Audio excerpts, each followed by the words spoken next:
Welcome, everybody. Here we are back at the podcast again. Greg, Michael, good to see y'all. Yep. You as well. Another Monday. It is indeed a Monday. It is. Just another Monday. Just What's another that song? manic Monday. Who sings that? Who does? I don't know. I don't know. My guess was going to be ABBA, but I don't think that's it right. I don't know. I ain't got a clue. No idea. But it is another Man, Monday. That's not what I do. That's now Here on my in brain. paradise. I don't sit there and try to. I can't. I'm never been good at that. Remember who sings a song? That's going to be in my head for the next little bit. All right. Well, Unless why don't you sing it? you're looking it up right now. Just sing it Find for out. us. If you're watching the podcast, you can go ahead and comment. Just fast forward. I mean, Yeah, submit your guess. da, da, da, da. Is it a one-hit wonder or It's no? The riveting. Bangles. Yeah. gotta Cincinnati be. Bengals. No. Cincinnati Bengals. That's funny. I wouldn't have guessed that. I guess that was their one Cincinnati hit. Bengals. Okay. Everybody leave your favorite Bengals song. I think that will be In it. the I'm about to say, comments. Anybody got another one? Yeah, I don't know. That's what I'm saying. Good weekend. It was. Yep. I'm tired today. Yeah. I'm tired this morning. A little wore out. I am. But we're still here. We're still kicking along. Yep. It was a good weekend. Yep. Need a bigger boat. Talked about that. We did.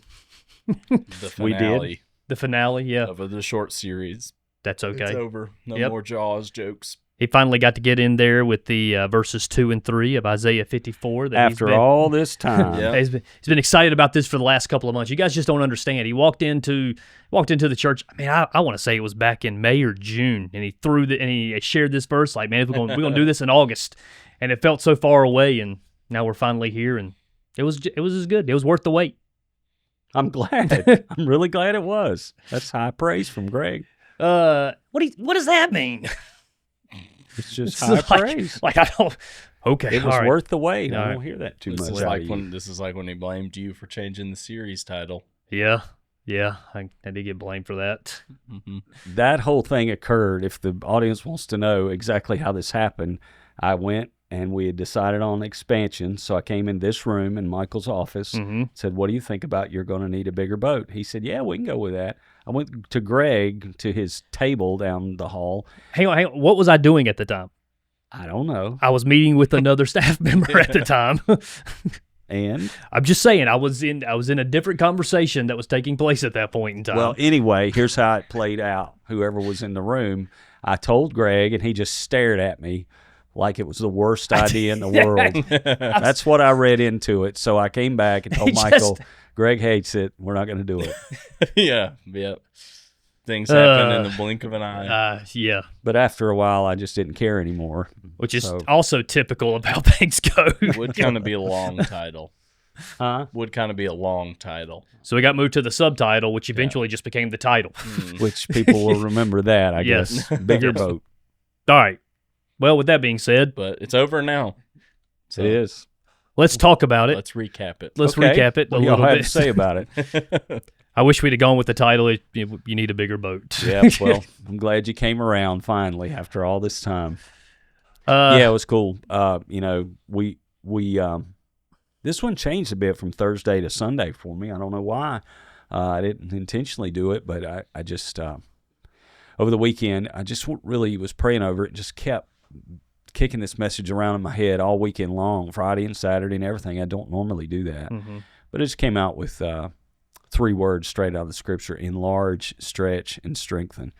And those sound like the gym words. Enlarge, bigger muscles; stretch, obviously strengthen. And that's the 3 probably most operative words in the passage. Mm-hmm. Enlarge your dwelling, enlarge your tent, stretch out your curtains, stretch out your cords, and then strengthen your stakes. Right. And we all like that enlarge part, I think. More influence, more to do, And there just comes times in life, and I've seen it, that God just enlarges your influence for Him. He doesn't enlarge it, I don't think, if you are prideful or if you're trying for that to say, hey, look at me. But there are times, as I said over the weekend, when you've just been faithful with what little He put in your hands, and He comes along and says, you've managed this well, now I'm going to give you more to do. Yeah. And for us, it is an enlargement here. You know, we showed a map yesterday of Henderson County, and Michael put together a great graph of people within driving distance, 15 minutes driving distance of this campus, and then of West Henderson, of that campus. And it just showed how much greater our reach is now. Sure. There's a whole area of Mills River and even towards Brevard a bit and Arden and Fletcher that we'll be able to touch face-to-face, you know, from west that we couldn't from here nearly as well. So it was interesting to see that and just see the enlarging of the tent here at Upward.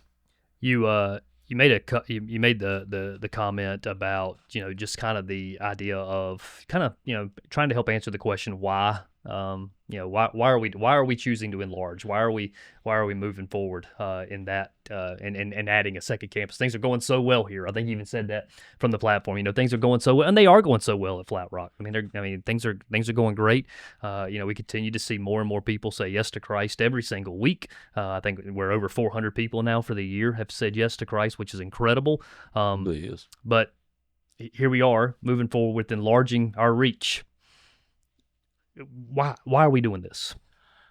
When you hear the stories of people that are coming in and the need that's there, it's just like, yeah, if we can help more people, let's do it. Mm-hmm. You know, I've been, you know, we always have prayer at the end of service, and a couple services yesterday, there were more people coming to pray than there were deacons there. So I jumped in and helped.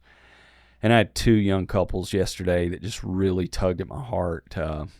Both of them are praying to have babies, you know, and we prayed for a whole lot of that, and somehow they got to me, you know. Sure.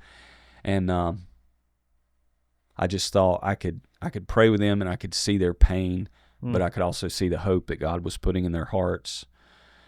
I got a young man whose child is seriously ill, and was able to talk with him yesterday, and people with marriage struggles. I mean, it's just all kind of things you see every weekend here, and I just think, Jesus, these people need you, and these people need to know you. And if more people can come to know him through all these efforts, then it's worth it all. Right. I can honestly tell you, as far as how big Upward is, I'm pretty satisfied with it. It's Right. it's big. It's for us, it is the biggest it's ever been, and the size of it.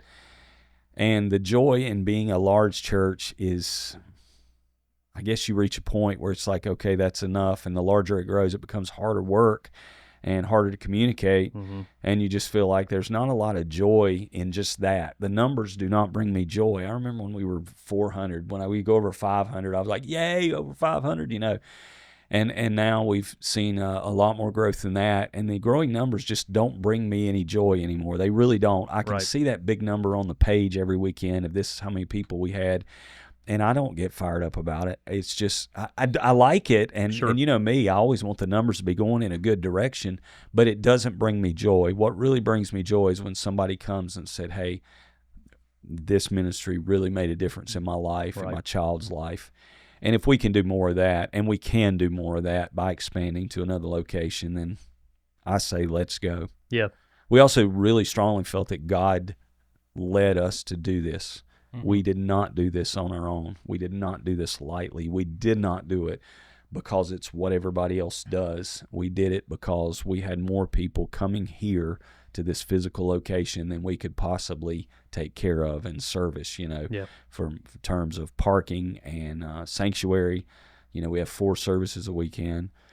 We built this church when we had 250 people. The hallways aren't big enough. The bathrooms are barely adequate after a huge expansion, you know. So it's just we ran out of space. So it's either put a multi-million-dollar building, and multi's probably 10 or more, multi-million-dollar building here in one location, or lease out a space somewhere else and have a whole new campus there. And we felt like, number one, it was a good financial decision because we're staying out of debt. Number two, it just made so much more sense that we could reach more people in 2 locations than we could in 1. So a lot of people hear about large churches, mega churches, I'm not even sure what that is anymore, or multi-site churches, and think, it's just all about the money and about influence, about growing larger. And wow, look at me. It's never been that about for us. Yeah. When I was a young pastor, I'll be honest, I did want to grow larger, and I had this desire to have numbers, and I needed that to sort of validate me, which is sad to say, but really I lived in that for some years. I needed the church to grow to validate me. And honestly, I'm at the point where God's done more than we could have ever imagined, and you start to see the real joy is not in that. The real joy is just one life at a time. That's where it's at. That's good. Yeah, you battled a little bit on Sunday. You went in on it pretty intensely of the mindset of some people coming in questioning like bigger churches and churches that are expanding because they don't like it or something, or the church has gotten too big for them or something, and they've complained about that kind of unjustly. And you brought up a lot of stuff, but it's like, well, who would you like us not to invite? Yeah, I had that thought. Or like who that is coming in this place and getting saved would you like us to kick out so that you can have a better time? That's here. One of those inward thoughts that kind of escaped during the sermon there. But the other side of the coin, people might think people come to Upward and they just walk in the building and they're just, I found a home and I'm just glad to be here. That happens a lot. But we have a number of people who come in and walk in the sanctuary and go back to their cars. You know what I mean? Not a number, but it happens that people are here 10 minutes and find out this is not the church for them. And some of them, it's just bigger than it looks from the outside. Our building is small compared to how many people we have coming here. Our footprint of our building is tiny. So some people come in, they're like, I can't be here, it's too big. And I understand that, and I respect that. I really do. If someone doesn't want that, then fine. But what do you say to that? Okay, I'll just go make an announcement for 200 people to leave so you can be comfortable. I'm not going to do that. At the end of the day, I think what we are endeavoring to do here is to be good stewards of what God's sending us.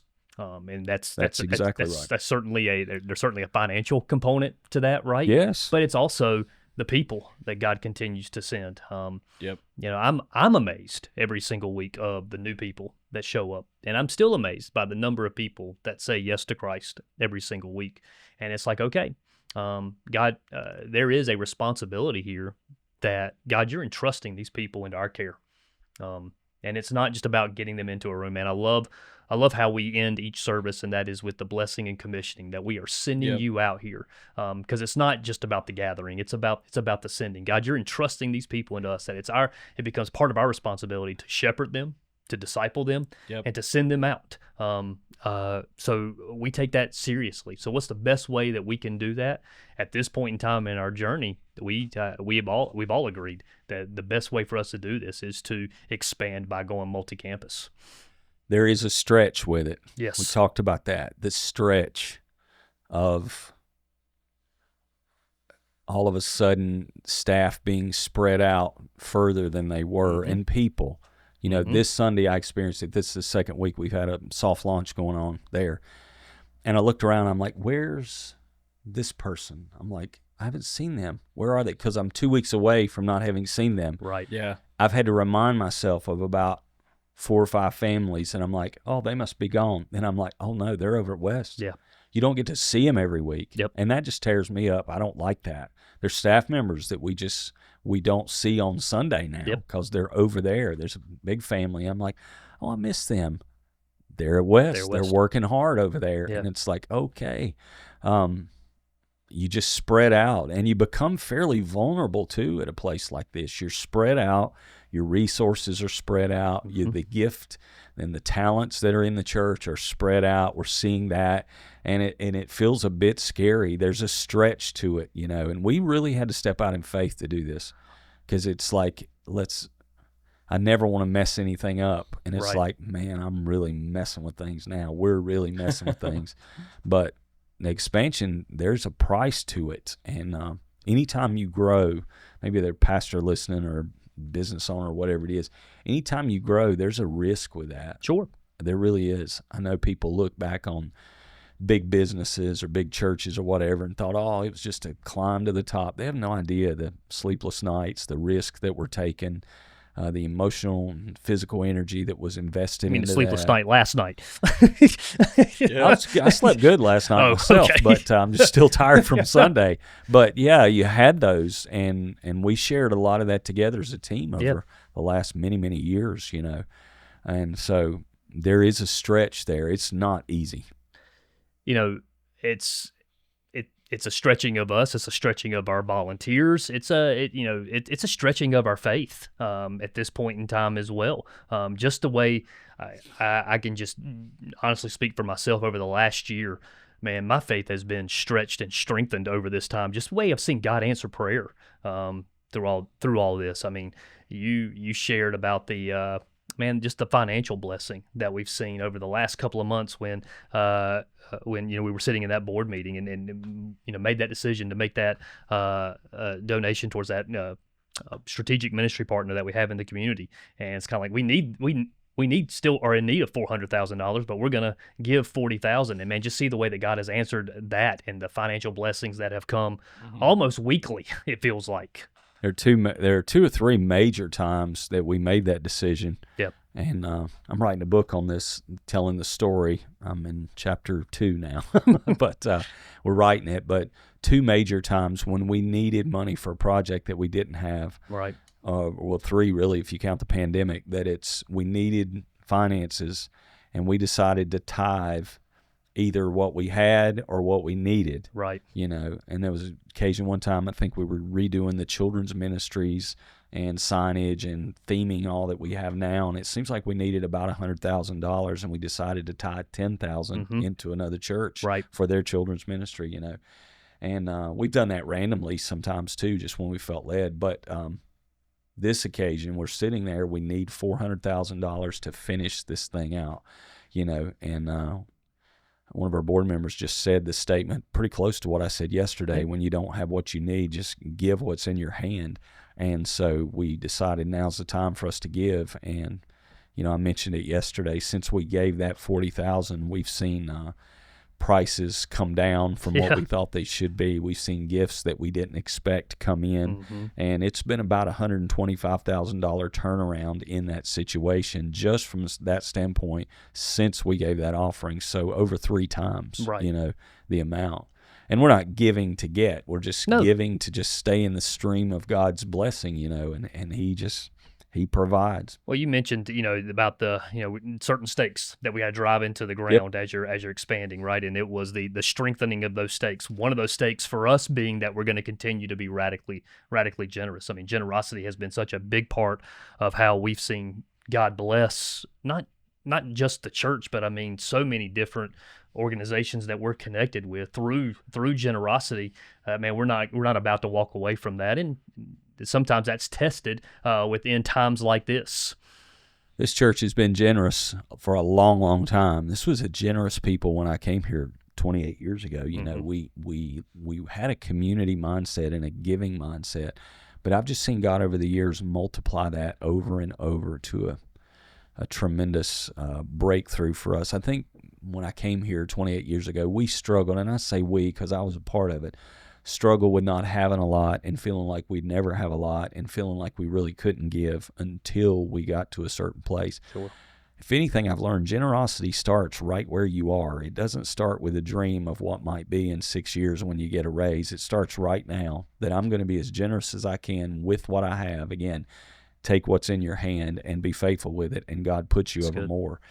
So we started making those steps. But one of the things I said that's really powerful to me in this scripture is that when you expand your tent and stretch out your curtains, you have to strengthen the stakes, because the stakes are what holds everything in place. They're foundational, and you can't have a bigger tent without driving deeper stakes in the ground. That's good. And so we just said, first of all, we're going to be about Jesus before anything else. We're just going to be about Jesus. We want people to say, yay, Jesus, not yay, upward, or certainly not yay, Pastor Andy. We want people to say, yay, Jesus. He's what we're here all about. We're going to keep it there. We're going to be radically generous. Even as we grow financially, we're going to keep on. We give away 25% of what comes in every year. And if we get down the end of the year and we haven't done it, we make it up, So we're getting ready. Not long from now, we got to be planning this Christmas offering. I think that's on a meeting agenda here really soon to figure out where we're giving that this year and what a celebration that'll be. The other ones, we're going to prioritize the lost.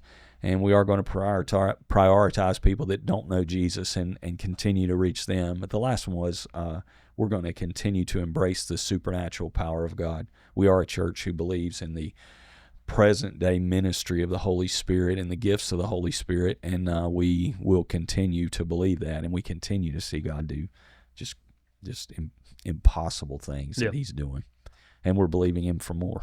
That's good. Yeah. Great stakes to drive into the ground and continue to hold to. They will hold us. That's good. Guys, it's been good. Guys watching with us, thanks for being with us again. We will hopefully be back. Some of us will be back next week. See you soon. Bye. Bye-bye.